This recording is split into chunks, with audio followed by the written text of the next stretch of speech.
യേശുവിനെ സമീപിക്കാനുള്ള ഈ മെറിറ്റ് കുറവാണ് പലപ്പോഴും എന്ത് പറ്റണത്, ഒരു മരിയൻ സാന്നിധ്യത്തിൻ്റെ സ്പേസ്. കാര്യം നമ്മളെ യേശുവിനെ പരിചയമില്ലെങ്കിലും യേശു കുരിശിൽ വെച്ച് നമ്മളെ അമ്മയ്ക്ക് മക്കളാക്കിയിട്ടുണ്ട്. This is our right. ഇതിൻ്റെ ലോജിക്ക് ഇതാണ്. Take the word of God. ഇതാ നിന്റെ അമ്മ. ശ്രുതിക്കട്ടെ. ഹല്ലേലൂയ ഹല്ലേലൂയ ഹല്ലേലൂയ ഹല്ലേലൂയ ഹല്ലേലൂയ. യേശുവേ നന്ദി. ഹല്ലേലൂയ ഹല്ലേലൂയ ഹല്ലേലൂയ. യേശുവേ ആരാധന. യോഹന്നാൻ 19:26-27. യോഹന്നാൻ 19:26-27.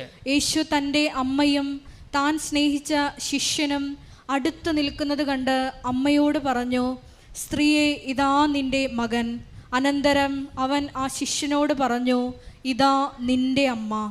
അപ്പോൾ മുതൽ ആ ശിഷ്യൻ അവളെ സ്വന്തം ഭവനത്തിൽ സ്വീകരിച്ചു. അപ്പം അമ്മ നമ്മൾ എന്താ ചെയ്യണത്? അമ്മയെ സ്വന്തം ഭവനത്തിൽ സ്വീകരിക്കാൻ ഈശോ നിർദ്ദേശിച്ച പ്രകാരം വിശ്വാസികൾ അമ്മ മാതാവിനെ സ്വന്തം അമ്മയായിട്ട് നമ്മൾ സ്വീകരിക്കുന്നു. അമ്മ നമ്മളെ മക്കളായിട്ട് സ്വീകരിക്കുന്നു. ഈ വേണ്ട സമയത്ത് നിങ്ങളുടെ കൃപയുടെ സിംഹാസനത്തെ സമീപിക്കാൻ പറയുമ്പോഴേ ഈ അമ്മയാണ് നമ്മളെ മരിയൻ ഉടമ്പടി കൂട്ടിക്കൊണ്ടുവരുന്നത്. അതിൻ്റെ ഗ്രൗണ്ട് എന്താണ്? ഇത് നമ്മുടെ തന്നെ സഹോദരനാണ്, സഹോദരിയാണ്, എൻ്റെ തന്നെ മക്കളാണ്. നീ കുരിശിൽ വെച്ച് നിൻ്റെ രക്തം ചിന്തി പറഞ്ഞ വാക്കാണിത്. എന്താണ്? നിൻ്റെ രക്തം കൊണ്ട് നീ ഒപ്പിട്ട ഒരു പ്രമാണമാണിത്. എന്താണ്?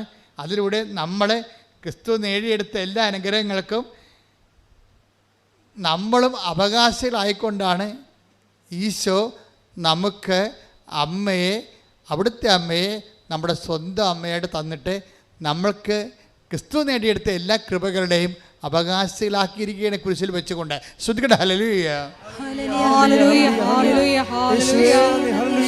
കുരിശിന്റെ ചുവട്ടിൽ വെച്ച് അമ്മയെ തന്ന ദൈവപിതാവിന്റെ സ്നേഹത്തിന് നന്ദി പറയുന്നു. Hallelujah hallelujah. ശ്രീ നന്ദി. എൻ്റെ ഈശോയുടെ അമ്മേ, എൻ്റെ അമ്മേ, എനിക്ക് ഈശോ തന്നൊരമ്മേ. അമ്മേ, എൻ്റെ അമ്മേ, എൻ്റെ ഈശോയുടെ അമ്മേ. അമ്മേ, എൻ്റെ അമ്മേ, എനിക്ക് ഈശോ തന്നൊരമ്മേ. പരിശുദ്ധ പരമ ദിവ്യകാരുണ്യത്തിന് ആരാധനയും സ്തുതിയും പുകഴ്ചയും ഉണ്ടായിരിക്കട്ടെ. പരിശുദ്ധ പരമ ദിവ്യകാരുണ്യത്തിന് ആരാധനയും സ്തുതിയും പുകഴ്ചയും ഉണ്ടായിരിക്കട്ടെ. ഇനി അമ്മ ക്രിസ്തുവിൻ്റെ അടുത്ത് നമ്മളെ കൊണ്ടുവന്നിട്ട് അമ്മ നമ്മളോട് ക്രിസ്തുവിനോട് ആവശ്യപ്പെടുന്ന പോലെ തന്നെ, നമ്മളെ ഈ സമയത്ത് സഹായിക്കണമെന്ന് ക്രിസ്തുവിനോട് ആവശ്യപ്പെടുന്ന പോലെ തന്നെ അമ്മ നമ്മളോടൊരു കാര്യം ആവശ്യപ്പെടും. എന്താണ് കാര്യം? അവൻ പറയണ പോലെ ജീവിക്കണം. എന്താണ് സംഭവം? ഇതാ വിഷയം. അവൻ ഒത്തിരിയേറെ രക്തം ചീന്തി നേടിയെടുത്തതാണ് നിൻ്റെ കൃപകളല്ല, നീ ആഗ്രഹിക്കുന്ന അനുഭവിക്കുന്ന എല്ലാ അവകാശങ്ങളും. അതുകൊണ്ട് നീ അനുഭവിക്കാൻ പോകുന്ന മുഴുവൻ അവകാശങ്ങളെ അവൻ തൻ്റെ രക്തത്താൽ നേടിയെടുത്തതാണ്. അപ്പോൾ നിൻ്റെ നോട്ട് ബൈ മെറിറ്റായിട്ട് നിനക്കത് വേണമെന്നുണ്ടെങ്കിൽ ഒരു കണ്ടീഷനുണ്ട്. എന്താണ്? അവൻ പറയണ പോലെ നിങ്ങൾ ജീവിക്കണം. അതാണ് മരിയൻ ഉടമ്പടി. കൈയടിച്ച് കർത്താവേ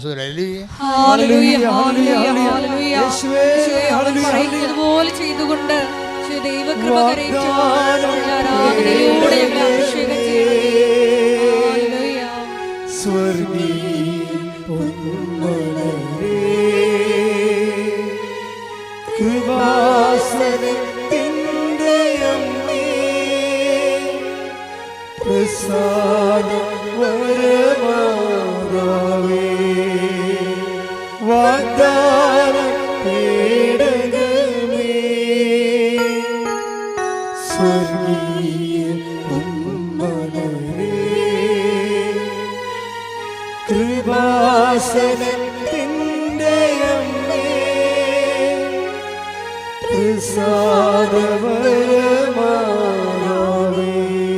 പരിശുദ്ധ പരമ ദിവ്യകാരുണ്യത്തിന് ആരാധനയും സ്തുതിയും പുകഴ്ചയും പരിശുദ്ധ പരമ ദിവ്യകാരുണ്യത്തിന് ആരാധനയും സ്തുതിയും പുകഴ്ചയും ഉണ്ടായിരിക്കട്ടെ. അവൻ്റെ അനുഗ്രഹങ്ങളെ നമ്മൾ നോട്ട് ബൈ മെറിറ്റിൽ നമ്മുടെ യോഗ്യതയാലല്ലാതെ അവൻ്റെ കൃപയാൽ അവൻ്റെ അനുഗ്രഹങ്ങൾ നമ്മൾ വേണ്ട സമയത്ത് പ്രാപിക്കാൻ അവൻ പറയണ പോലെ ചെയ്യുമ്പോൾ അതിൽ ഒന്നാമത്തെ കാര്യം എന്താ അവൻ പറയണത്? അവൻ പറഞ്ഞ ഒന്നാമത്തെ കാര്യം എന്താണ്? അനുദപിക്കുക, സുവിശേഷത്തിൽ വിശ്വസിക്കുക. മർക്കോസ് 1:15. ശ്രദ്ധിക്കട്ടെ. ഹല്ലേലൂയ, ഹല്ലേലൂയ, ഹല്ലേലൂയ, ഹല്ലേലൂയ. യേശുവേ നന്ദി. ഹല്ലേലൂയ, ഹല്ലേലൂയ. മർക്കോസ് 1:15. അവൻ പറഞ്ഞു, സമയം പൂർത്തിയായി, ദൈവരാജ്യം സമീപിച്ചിരിക്കുന്നു, അനുദപിച്ച് സുവിശേഷത്തിൽ വിശ്വസിക്കുവിൻ. എപ്പോഴും നമ്മളുടെ സമയമില്ലേ, അത് നമ്മളുടെ യോഗ്യത അയോഗ്യതയുമായി ബന്ധപ്പെട്ടായിരിക്കണം. നമുക്കൊരു വിഷയമുണ്ടായാൽ അപ്പോൾ സമയം പൂർത്തിയാകും. ബൈബിളിൻ്റെ ഒരു ഇക്കണോമി അതാണ്. നമുക്കൊരു വിഷയമുണ്ടായി, നോട്ട് ബൈ മെറിറ്റിലൊരു വിഷയമുണ്ടായി എന്നുവെച്ചാൽ നമ്മുടെ യോഗ്യതയാൽ നേടിയെടുക്കാൻ പറ്റാത്തൊരവസ്ഥ വന്നു. ചിലപ്പോൾ നിൻ്റെ ക്യാൻസർ ഫോർസ്റ്റേജാകാം. അപ്പോൾ നിനക്കറിയാം വൈദ്യശാസ്ത്രവും തൽക്കാലത്തേക്ക് നമ്മളെ കൈയൊഴിയാണ്. അതേസമയം തന്നെ ഇപ്പോൾ കഴിഞ്ഞ ദിവസം ഒരു സാക്ഷ്യം ഉണ്ടായി. ഒരു ഭർത്താവും ഭാര്യയും കൂടിയായി. ഞാനാണ് സാക്ഷ്യം കണ്ടി ഞെട്ടിപ്പോയി. ഇപ്പോൾ പെട്ടെന്ന് ഇങ്ങനെ ഓർത്തുകൊണ്ട് പറയുകയാണ്, അയാളുടെ പ്രശ്നം മഞ്ഞപ്പിത്തം വന്ന് കരൾ മൊത്തം ഡാമേജായി, മൊത്തം പോയി. വയറൊക്കെ ഇങ്ങനെ വന്ന് വീർത്ത് കരൾ ലീക്കായി വയറ് വന്ന് വീർത്ത് കുടം പോലെയായി. അപ്പോൾ ഉടനെ 1.5 കൊല്ലമായിട്ട് ചികിത്സയിലാണേ. അവസാനം വന്ന് കരൾ വീർത്ത് കുടം പോലെയായി 1.5 ലിറ്റർ വെള്ളം വെച്ച് ഇങ്ങനെ ഓരോ മണിക്കൂറിനും ഓരോ ദിവസവും വയറ്റിൽ നിന്ന് കുത്തിയെടുക്കും. അതിന് ഡോക്ടർ കുത്തിയെടുക്കണതിൻ്റെ കാര്യം, ഡോക്ടർ ഇയാളെ കൊണ്ടുപോയി മരണ വാർഡിൽ കിടത്തും, എഴുതി മേടിച്ചു വെച്ചു. ഫയലിനിടയ്ക്ക് നിന്ന് എഴുതി മേടിക്കും. വീട്ടിൽ ഡെഡ് ബോഡി കൊണ്ടുപോകാനുള്ള ആംബുലൻസ് പിടിച്ചിടും. എന്നിട്ട് മരണ വാർഡിലേക്ക് കൊണ്ടുപോകുമ്പോൾ ഡോക്ടർ അവസാനം പറയണത്, ആ ഭാര്യയോട് പറയണത് ഒരു കന്നാസ് വാങ്ങിച്ചുകൊണ്ട് വരാനാണ് പറയണത്. അപ്പോൾ ഭാര്യ പോയി കന്നാസ് വാങ്ങിക്കാൻ പോകും. കന്നാസ് വാങ്ങിക്കണത് എന്തിനാണ്? കുറച്ചുകൂടി വെള്ളം കുത്തിയെടുത്താൽ. അപ്പം അതൊക്കെ മുമ്പ് ഭാര്യയോട് കാര്യം ചെയ്യും. ഇയാളെ മരണ വാർഡിലേക്ക് മാറ്റുമ്പോൾ വന്ന് ഉടമ്പടി ചെയ്തിട്ട് ഉടമ്പടി തൈലം കൊണ്ടുപോയി ഇയാളുടെ വീർത്ത വയറിൽ ഇങ്ങനെ കുരിശ് വരക്കും. ഇതാണ് നോട്ട് ബൈ മെറിറ്റ് എന്ന് പറയണത്. ഇവിടെ ഡോക്ടറൊന്നും ചെയ്യാൻ പറ്റണില്ല. ഡോക്ടർ മാക്സിമം ചെയ്യാൻ പറ്റണത് ആശുപത്രി ആംബുലൻസ് ഒക്കെ ആക്കുക, ഭാര്യയോട് ഒപ്പിട്ട് വാങ്ങിക്കുക, മരണ വാർഡിലേക്ക് ഇയാളെ മാറ്റുകയാണ്. എന്നിട്ട് മാക്സിമം ചെയ്യാൻ പറ്റണത് അയാളുടെ ഭാര്യയെ തന്നെ അയാളുടെ വയറ് കുത്തി വെള്ളം എടുക്കാനുള്ള കന്നാസ് വാങ്ങിക്കാൻ അയാളുടെ ഭാര്യയെ തന്നെ പറഞ്ഞു വിടുകയാണ്. നമ്മുടെ ജീവിതത്തിൻ്റെ വലിയ ഭീതിപ്പെടുത്തുന്ന മുഖങ്ങളെ നമ്മൾ അടുത്ത് കാണുമ്പോൾ മാത്രമേ ഉടമ്പടി എന്താണെന്ന് മനസ്സിലാകത്തുള്ളൂ. ഇവിടെ മെറിറ്റില്ല, ഡോക്ടറിന് മെറിറ്റില്ല, ആരോഗ്യക്കും മെറിറ്റില്ല, ഒന്നിനും മെറിറ്റില്ല. ആകപ്പാടെ നിൽക്കണത് എന്താണ്? ഈ ഉടമ്പടി ചെയ്തിട്ട് ആ തൈലം കൊണ്ടുവന്ന് ഈ വൈഫ് അങ്ങേരുടെ വയറേൽ കുരിശ് വരക്കും, മാതാവിനെ ഏൽപ്പിക്കും ആളാണ്. ആ സമയത്താണ് ഡോക്ടറിന് ഇത് അറിയത്തില്ലല്ലോ. ഡോക്ടർ പോയി ഇപ്പോൾ ഈ മരണ വാർഡിൽ അഡ്മിറ്റ് ചെയ്തിരിക്കുന്ന ആളെ അവിടെ നിന്ന് നേരെ ആംബുലൻസ് കയറ്റുകയാണ്. അയാളുടെ ആശ്വാസത്തോടെ മരിക്കട്ടെന്ന് വിചാരിച്ചുകൊണ്ട് ഈ മനുഷ്യൻ്റെ വയറ്റിൽ നിന്ന് വെള്ളം കുത്തിയെടുക്കാൻ വേണ്ടിയാണ് വൈഫിൻ്റെ അടുത്ത് കന്നാസും കൊടുത്ത് വിടണത്, കന്നാസ് വാങ്ങിക്കാൻ വിടണത്. വൈഫ് കന്നാസും കൊണ്ട് വന്നിട്ട് ഡോക്ടർ വയറിൽ നിന്ന് വെള്ളം കുത്തിയെടുക്കും. വെള്ളം കുത്തിയെടുക്കുമ്പോൾ വെള്ളത്തിന് പകരം ബ്ലഡാണ് കയറി വരണത്. ഡോക്ടർ പറഞ്ഞ് വെള്ളമില്ലേ? വെള്ളത്തിന് പകരം വെള്ളമില്ല. വെള്ളമില്ലാതെ വെള്ളത്തിന് പകരം ബ്ലഡാണ് കയറി വരണത്. ദാറ്റ് മീൻസ് ഒരു തുള്ളി വെള്ളം പോലും ഇല്ലാതെ കരൾ സുഖപ്പെട്ടിരിക്കണം. ഹല്ലേലൂയ, ഹല്ലേലൂയ, ഹല്ലേലൂയ. യേശുവേ നന്ദി, യേശുവേ ആരാധന. ഈ കഴിഞ്ഞ ആഴ്ചത്തെ സാക്ഷ്യമാണ് നിങ്ങൾ കണ്ടു കാണും. ആ സാക്ഷ്യം കണ്ടവർ കൈപ്പൊക്കിക്കേ. That's okay, thank you. നിങ്ങൾ സാക്ഷ്യം നോക്കണം കേട്ടോ, അല്ലാതെ ഉടമ്പടി മുന്നോട്ട് പോകാൻ പറ്റത്തില്ല. ഇതാണ് ഉടമ്പടി എന്ന് പറയണത്. അവിടെ ഒന്നും ഇല്ല, ആകപ്പാടെ ഉള്ളത് ആ പാവപ്പെട്ട സ്ത്രീയുടെ ഉടമ്പടി മാത്രം. അത് അവരുടെ യോഗ്യതയല്ല വർക്ക് ചെയ്യണത്. മാതാവിൻ്റെ ആ ഉടമ്പടിയെ മാനിക്കും ദൈവം. നിങ്ങൾ എപ്പോഴും ശ്രദ്ധിക്കേണ്ടത് എന്താണ്? നിങ്ങൾ ഉടമ്പടി എടുക്കുകയല്ല ചെയ്യേണ്ടത്, ഉടമ്പടിയെ ദൈവം മാനിക്കണം. രണ്ടും രണ്ട് കേസാണ്. ഏത് മനുഷ്യനും ഉടമ്പടി എടുക്കാൻ പറ്റും, പക്ഷെ ദൈവം അത് മാനിച്ചാൽ മാത്രമേ അത് ഉടമ്പടി ആക്ടിവേറ്റ് ആകത്തുള്ളൂ. ഉടമ്പടി മാനിക്കണമെന്നുണ്ടെങ്കിൽ ആദ്യം നിങ്ങൾ ഉടമ്പടിയെ മാനിക്കണം. അവിടെ വിഷയം എന്നത് നിങ്ങൾ ഉടമ്പടിയെ മാനിക്കണം എങ്ങനെയാണ്? അവൻ പറയണ കാര്യങ്ങളെല്ലാം ശ്രദ്ധിച്ചിരിക്കണം, എന്നിട്ട് അതുപോലെ ചെയ്യണം. ചെയ്താവെന്ന് മനസ്സിൽ പ്ലാൻ ചെയ്യണം. എന്നിട്ട് എന്നെ ചിലരുണ്ടല്ലോ, എന്നെ സാക്ഷിയാക്കണമെന്ന് ഇങ്ങനെ പ്രാർത്ഥിച്ചുകൊണ്ട് നടക്കും. ഇപ്പോൾ ഓരോ ഉടമ്പടിയുടെ സാക്ഷ്യങ്ങൾ കേൾക്കുമ്പോൾ താഴത്തെ കമന്റ് നോക്കിയിട്ടുണ്ടോ? എന്താ പറയണത്? മാതാവേ, ഈ അൾത്താരെ വന്ന് എനിക്കും സാക്ഷ്യം പറയാൻ സാധിക്കണേ, എനിക്കും സാക്ഷി എന്നാൽ ദൈവത്തെ പെടുത്താൻ സാധിക്കണമെന്നാണ്. ചില ആൾക്കാരെങ്കിലും അവരുടെ ശവക്കുഴി അവർ തന്നെ തോണ്ടിയിട്ടുണ്ട്. കാര്യം അവർ ഉടമ്പടി എടുക്കുമ്പോൾ തന്നെ തീരുമാനിക്കും സാക്ഷ്യം മാത്രം പറയുകയില്ല, നാട്ടുകാർ കേൾക്കുമെന്ന്. അതാണ് സംഭവം. അപ്പോൾ അവർ ഇന്നല്ലെങ്കിൽ നാളെ ഇതിനേക്കാൾ വലിയ കടൂരമായ സങ്കടത്തോടെ വരും, പക്ഷേ എടുക്കത്തില്ല. കാര്യം നിങ്ങൾ ഫ്രോഡാണെന്ന് നിങ്ങൾ തന്നെ ദൈവദിവസത്തിന് തെളിയിച്ചു. കാര്യം ദൈവത്തെക്കാൾ അവർ ദൈവമായിട്ട് മറ്റുള്ളവരുടെ മുമ്പ് ദൈവത്തിനെ നിങ്ങൾ എളിമപ്പെട്ടുകൊണ്ട് ദൈവത്തിന് ഏറ്റുപറയാൻ കഴിഞ്ഞില്ല. ദൈവത്തിന് ഏറ്റുപറയാൻ കഴിയാത്ത ആൾക്കാരെ ആ പത്രം കൊടുത്തിരിക്കുന്നതും ആ വിധത്തിലാണ്. രോഗികളെ ശുശ്രൂഷിക്കാൻ പോയിരിക്കുന്നതും ആ വിധത്തിലാണ്. നിങ്ങളുടെ അഭിമാനത്തിൽ മണ്ണ് പറ്റാത്ത രീതിയിലായിരിക്കും നിങ്ങൾ ഉഡായിപ്പ് കാണിച്ചായിരിക്കും പരിശുദ്ധ പ്രവർത്തനം ചെയ്തിരിക്കുന്നത്. അതുകൊണ്ട് ഉടമ്പടി എടുക്കുന്നവർ സത്യസന്ധരായിരിക്കണമെന്നാണ് എനിക്ക് പറയാനുള്ളത്. ശ്രദ്ധിക്കട്ടെ. ഹല്ലേലൂയ. ഹല്ലേലൂയ, ഹല്ലേലൂയ, ഹല്ലേലൂയ. ഉടമ്പടി നിബന്ധനകള് വിശുദ്ധാപൂർവം പാലിച്ചുകൊണ്ട് സാക്ഷി ലഭിക്കുമ്പോൾ ആൾക്കാരിൽ നിന്ന് പങ്കുവെക്കാനുള്ള ഈ ആത്മധൈര്യം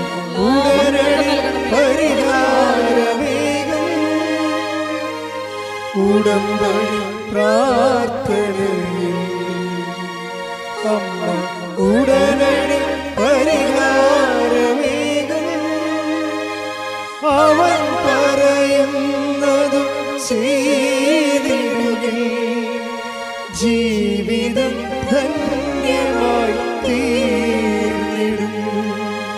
അവൻ പറയുന്നതും ചെയ്തിടുകിൽ ജീവിതം ധന്യമായി തീർന്നിടും.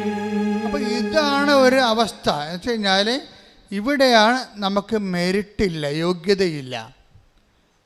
എല്ലാവരും ഇങ്ങനെ നമ്മളെ കൈവിട്ടിരിക്കുന്നു.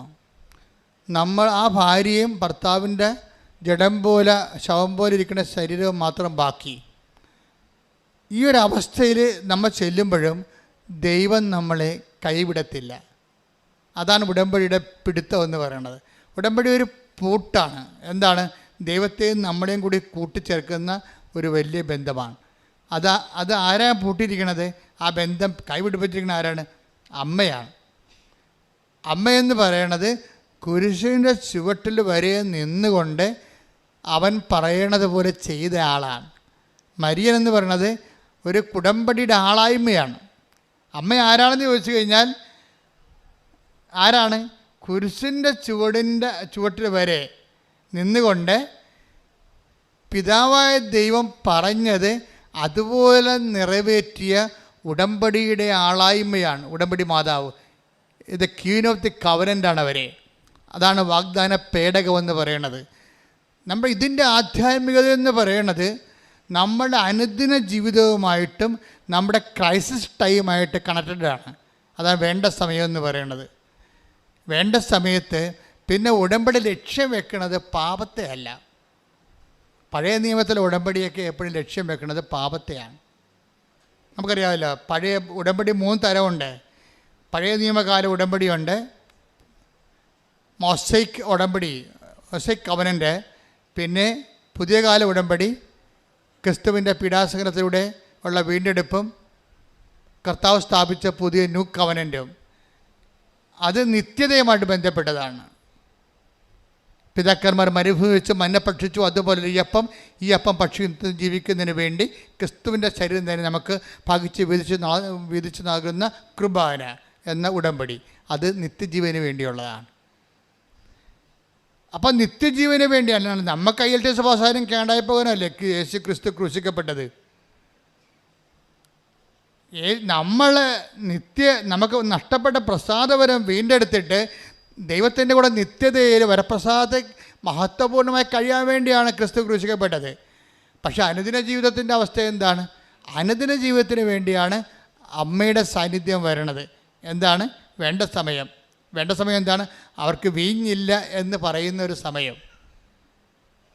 അതാണ് കാനായിലെ കല്യാണം എന്ന് പറയണത്. അവർക്ക് വീഞ്ഞില്ല, അവന് ജോലിയില്ല, അവളുടെ ഭർത്താവ് മരിച്ചുപോയി, അവൾക്കും കുഞ്ഞുങ്ങൾക്കും വരുമാനമില്ല, അവൻ്റെ കുഞ്ഞിന് ഓട്ടിസമാണ്, അവൾക്ക് ജോലിക്ക് പോകാതെ ജീവിക്കാൻ പറ്റത്തില്ല.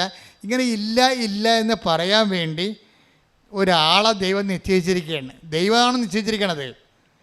ആ ദൈവം നിശ്ചയിച്ചത് കൊണ്ടാണ് സമയം ആയില്ല എന്ന് ഈശോയ്ക്ക് അറിയാമെങ്കിലും അമ്മയാണ് സമയം നിശ്ചയിക്കണത്.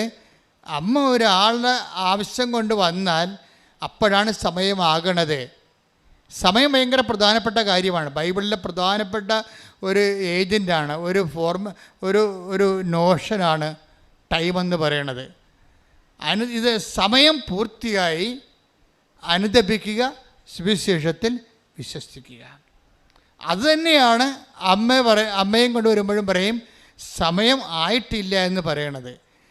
അപ്പോൾ അമ്മ സമയമായതിൻ്റെ സൂചനയായിട്ടാണ് നമ്മുടെ ഇല്ലായ്മ യേശുവിൻ്റെ അടുത്ത് അവതരിപ്പിക്കുന്നത്. അതിൻ്റെ അർത്ഥം എന്താണ്? നമുക്ക് എപ്പോഴാണ് മെരിറ്റ് ലോസ് ചെയ്യണത് അപ്പം നമ്മുടെ കൃപയുടെ സമയമായി. കൈയടിച്ച് സ്തുതിക്കട്ടെ. ഹല്ലേലൂയ. ഹല്ലേലൂയ ഹല്ലേലൂയ യേശുവേ നന്ദി. ഹല്ലേലൂയ ഹല്ലേലൂയ ഹല്ലേലൂയ ഹല്ലേലൂയ ഹല്ലേലൂയ യേശുവേ നന്ദി. ഹല്ലേലൂയ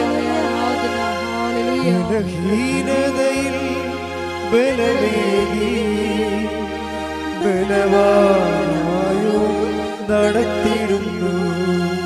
ബലഹീനതയിൽ ബലമേകി ബലവാനായോ നടത്തിടുന്നു. കൃപയാലേ കൃപയാലേ കൃപയാൽ അനുദിനവും കൃപയാലേ കൃപയാലേ കൃപയാൽ അനുദിനവും. പരിശുദ്ധ പരമദിവ്യകാരുണ്യത്തിന് ആരാധനയും സ്തുതിയും പുകഴ്ചയും ഉണ്ടായിരിക്കട്ടെ. അപ്പോൾ ഉടമ്പടിയുടെ ഒരു ലക്ഷ്യമെന്ന് പറഞ്ഞത് എന്താണ്? ഉടമ്പടി ഫോക്കസ് എന്താണ്? ടൈമാണ് ഫോക്കസ് ചെയ്യണത്. എപ്പോഴും നിങ്ങൾ ഓർത്തേക്കണം, നമ്മുടെ ഒരു പ്രാർത്ഥനകളും ടൈമിനെ ഫോക്കസ് ചെയ്യുന്നില്ല. പക്ഷെ നമ്മുടെ ജീവിതത്തെ ഉയർത്തുകയും താഴ്ത്തുകയും ചെയ്യുന്ന കണ്ടൻറ്റ് ടൈമാണ്. ടൈമല്ലേ ശരി. ഇപ്പോൾ ഇന്നലെ എൻ്റെ കയ്യെ പിടിച്ചുകൊണ്ട് കുറേ കുഞ്ഞുങ്ങൾ പറഞ്ഞു വെച്ചാൽ ലാസ്റ്റ് ചാൻസ് ആണെന്ന്. അത് ലാസ്റ്റ് എന്ന് പറയുന്നത് എന്താണ്? ഫസ്റ്റും ലാസ്റ്റും ടൈമാണ്. അതാ സംഭവം. ഇത് ലാസ്റ്റ് ചാൻസ് ആണെന്ന് പറയുന്നത് എന്താണ്? ടൈമാണ്.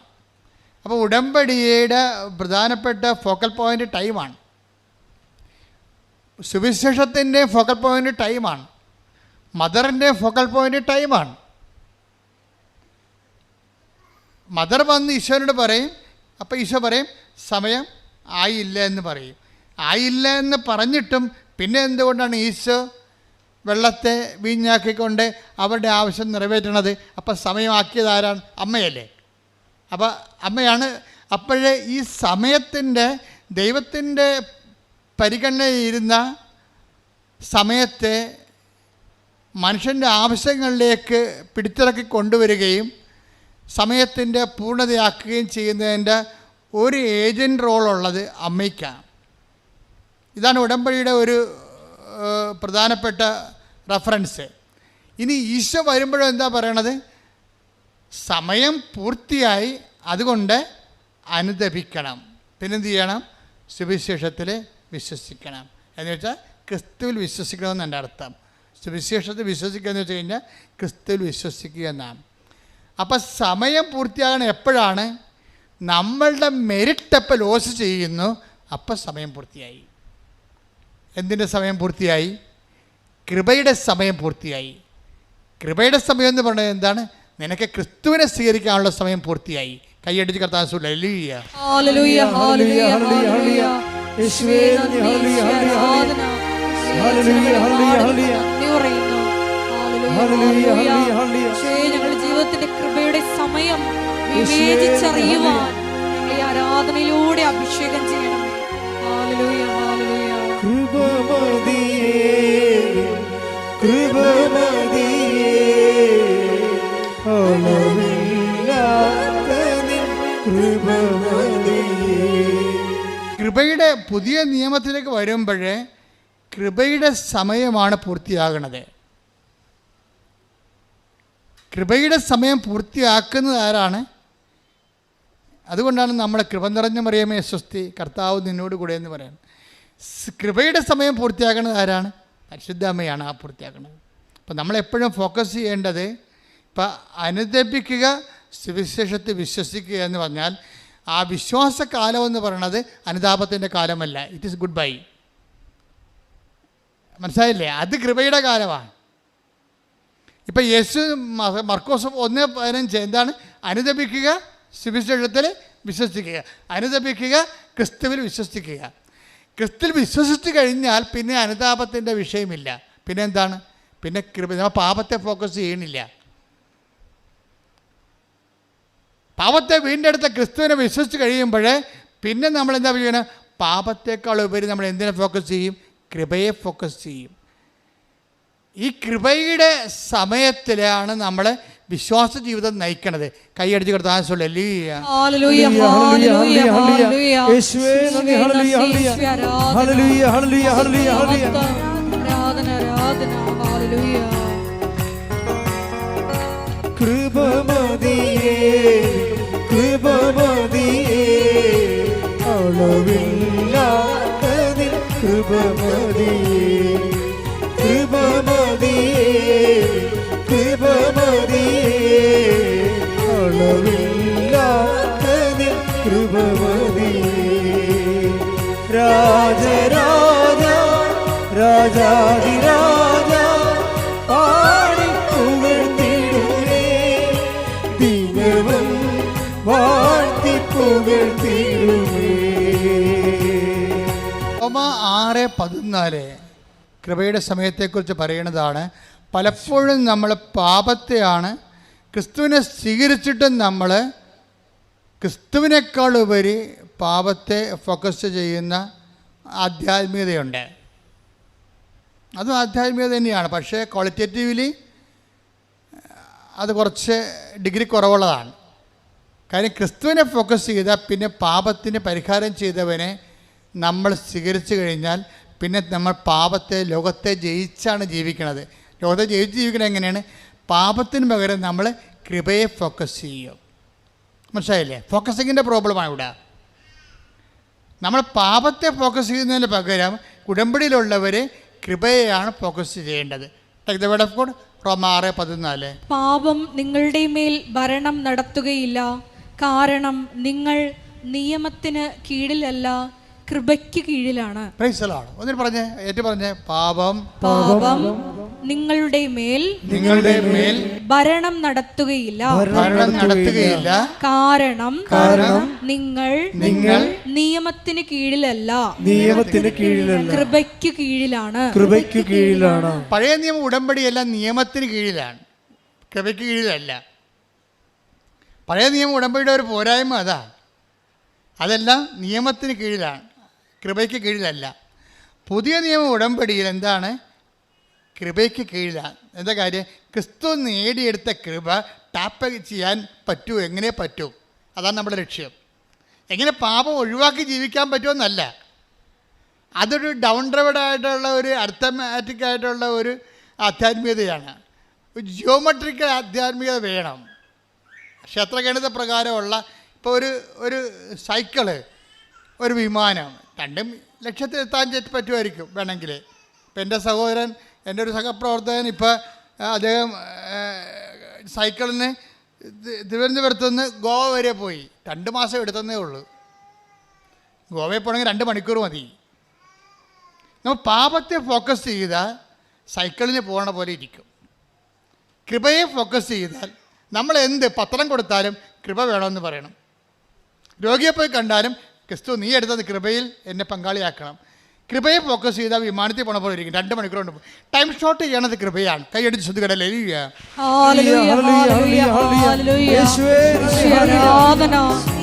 കൃപയെ ലക്ഷ്യം വെച്ച് മുന്നേറുവാൻ നമ്മളെ അഭിഷേകം ചെയ്യണമേ. കൃപമതിയേ കൃപമതിയേ അളവില്ലാത്ത നിൻ കൃപമതിയേ കൃപമതിയേ കൃപമതിയേ അളവില്ലാത്ത നിൻ കൃപമതിയേ. പരിശുദ്ധ പരമ ദിവ്യകാരുണ്യത്തിന് ആരാധനയും സ്തുതിയും പുകഴ്ചയും ഉണ്ടായിരിക്കട്ടെ. കഴിഞ്ഞ ദിവസങ്ങളിലെ അതാണ് കൃപ വരുമ്പോൾ ഉണ്ടാകുന്ന ഒരു പ്രത്യേകത. കഴിഞ്ഞ ദിവസങ്ങളിലെ ഒരു സാക്ഷ്യം പറഞ്ഞ്, അതായത് ഷി വാസ് ടോട്ടലി എൻഗ്രേസ്ഡ്. കൃപ നിറഞ്ഞ ഒരു സിറ്റുവേഷനിൽ അവൾ സാക്ഷ്യം പറഞ്ഞപ്പോൾ പെട്ടെന്നൊരു വചനം പറഞ്ഞു. എന്താണ്? എന്നെ ശക്തനാക്കുന്നതിലൂടെ ബാക്കി പറ. എനിക്ക് എല്ലാം ചെയ്യാൻ വഴി. അത് കൃപയ്ക്കുള്ള ഗുണവതാണ്. കൃപ എന്ന് പറയുന്നത് ശക്തി തന്നെയാണ്. ശക്തി തന്നെയാണ്. കൃപയ്ക്ക് ബൈബിൾ ഉപയോഗിക്കുന്ന ഒരു വാക്ക് ശക്തി എന്ന് കൂടിയാണ്. കരുണയെന്ന് ഉപയോഗിക്കും, ശക്തി എന്ന് ഉപയോഗിക്കും. ദൈവത്തിൻ്റെ കരുണ കൊണ്ടാണ് നമുക്ക് കൃപ ലഭിക്കുന്നത്. കൃപ ലഭിച്ചു കഴിഞ്ഞാൽ നമ്മൾ പവർഫുള്ളാവും. മക്കളെ, രോഗസൗഖ്യ പ്രാർത്ഥന സമയമാണ്. കർത്താവ് നിങ്ങളെ തൻ്റെ തിരുമുറുമാറുന്ന ആണിപ്പെടുതാറുന്ന അത്ഭുതകരം കൊണ്ട് നിങ്ങളെ തൊടുന്ന സമയമാണ്. നിങ്ങൾക്ക് സ്നേഹവും വിശ്വാസവും ഉണ്ടായിരിക്കട്ടെ. പരിശുദ്ധമ്മ നിങ്ങൾക്ക് വേണ്ടി തീവ്രമായ രീതിയിൽ മാധ്യസ്ഥം വഹിക്കുന്ന സമയമാണ്. ഹൃദയത്തിലെ ദൈവസ്നേഹം നിറഞ്ഞുകൊണ്ട് സ്തുതിക്കട്ടെ. ഹല്ലേലൂയ ഹല്ലേലൂയ ഹല്ലേലൂയ ഹല്ലേലൂയ. മഹത്വം മഹത്വം, ആരാധന ആരാധന. ഹല്ലേലൂയ ഹല്ലേലൂയ. യേശുവേ നന്ദി, യേശുവേ ആരാധന. ഹല്ലേലൂയ ഹല്ലേലൂയ. മഹത്വം മഹത്വം. അച്ഛൻ പ്രാർത്ഥിക്കുമ്പോൾ നിങ്ങൾ തീവ്രമായിട്ട് ശ്രദ്ധിച്ചുകൊണ്ടിരിക്കണം. ഞാൻ എല്ലാ വിഷയങ്ങളെയും സമർപ്പിച്ച് പ്രാർത്ഥിക്കും.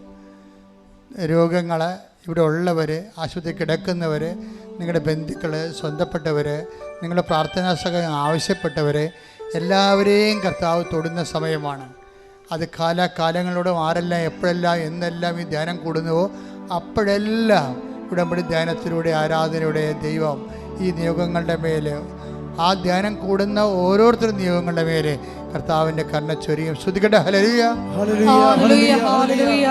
മഹത്വം മഹത്വം, ആരാധന ആരാധന. ഹല്ലേലൂയ. യേശുവേ നന്ദി, യേശുവേ ആരാധന. ഹല്ലേലൂയ ഹല്ലേലൂയ. മഹത്വം മഹത്വം, ആരാധന ആരാധന. ഹല്ലേലൂയ ഹല്ലേലൂയ. ശ്രുതിക്കട്ടെ ഭാഷാപരത്തോടെ. കർത്താവിൻ്റെ ഉന്നതമായ നാമത്തിന് സ്തോത്രം ചെയ്യും. കർത്താവിൻ്റെ വിശുദ്ധ പൗരോഹിത്യത്തെ മഹത്വപ്പെടുത്തണമേ. കർത്താവ് സഭയിലുള്ള സാന്നിധ്യം പ്രകടമാക്കണമേ.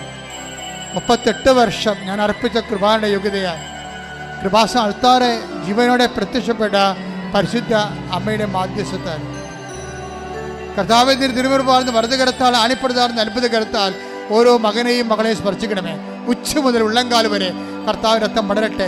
എല്ലാ ആന്തരിക അവയവങ്ങളിലും കോശങ്ങളിലും ഞരമ്പുകളിലും കർത്താവ് രക്തം പടരട്ടെ. ക്യാൻസർ 4th സ്റ്റേജ് കർത്താവിൻ്റെ നാമത്തിൽ വിശുദ്ധ രക്തം കഴുകപ്പെടട്ടെ. കരൾ രോഗങ്ങൾ, കിഡ്നി രോഗങ്ങൾ കർത്താവിൻ്റെ നാമത്തിൽ സൗഖ്യപ്പെടട്ടെ. എൻ്റെ കർത്താവിന് ഉന്നതമായ നാമത്തിൽ ജോലി ഇല്ലാത്തവർ, വീടില്ലാത്തവർ, വഴിയില്ലാത്തവർ, പരീക്ഷയിൽ തോറ്റവർ, വീണ്ടും എഴുതാൻ പോകുന്നവർ, ഇൻ്റർവ്യൂ കാത്തിരിക്കുന്നവർ, റിസൾട്ട് കാത്തിരിക്കുന്നവർ, റിവാലുവേഷൻ കൊടുത്തിട്ടുള്ളവർ, പരീക്ഷയ്ക്ക് വേണ്ടി ഒരുങ്ങുന്നവർ, യേശു ക്രിസ്തുവിൻ്റെ ശക്തിയാൽ ദൈവിക ശക്തി നിറയട്ടെ. അമ്മേ, പരിശുദ്ധ അമ്മേ, ദൈവമാതാവേ, ഖനായിനെ പോലെ എല്ലാ മക്കൾക്കും വേണ്ടി പ്രാർത്ഥിക്കണമേ.